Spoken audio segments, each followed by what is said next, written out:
Electromagnetism, ampere circuit law का शानदार question NCERT से। बट एनसीईआरटी में इसका फिगर जो है वो कंफ्यूजिंग है, ध्यान रखना। सही फिगर मैं अभी बना के दिखाऊंगा।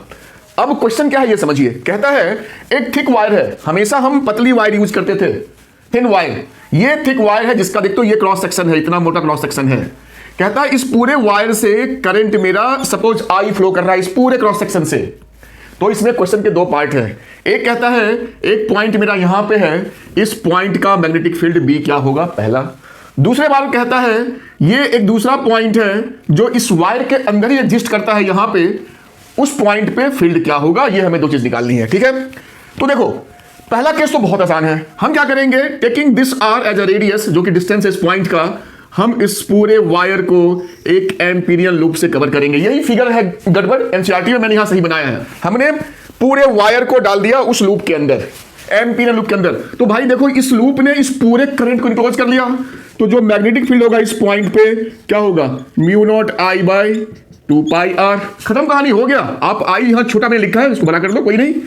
तो मैंने क्या देखा, एक चीज और, B is proportional to 1 by R, चूंकि बाकी चीज कांस्टेंट है, डिस्टेंस के साथ इनवर्सली प्रोपोर्शनल है आउटसाइड जो पॉइंट था। अब इसकी कहानी खत्म। मेन है प्रॉब्लम यहां पे, कहा जब इस पॉइंट पे निकालना हो तो अब हमने इस डिस्टेंस को r लिया इस वाले केस में, और हमने इस r को रेडियस लेते हुए हमने यहां पे एक लूप बना लिया। अब चक्कर क्या है ना कि इस लूप से जो हमारा करंट पास होगा उसको अगर मैं I डैश लिखूं तो वो इस क्रॉस सेक्शन और इस क्रॉस सेक्शन का जो रेशियो होगा उसके रेस्पेक्ट में हमें करंट निकालना पड़ेगा यूनिटरी मेथड से। तो आपका जो I डैश आएगा वो I upon a square into R square, जहां a जो है इसका हमारा रेडियस है इस वायर का, आप इसको निकाल सकते हो। बढ़िया, मेन चीज यही था।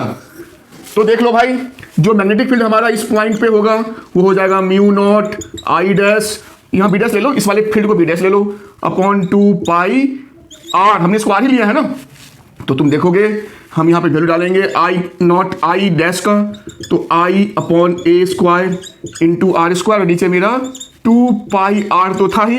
तो देखो आर का स्क्वायर और ये आर कट हो गया, बाकी ये म्यू नॉट आई ए और 2 पाई सब कांस्टेंट हैं।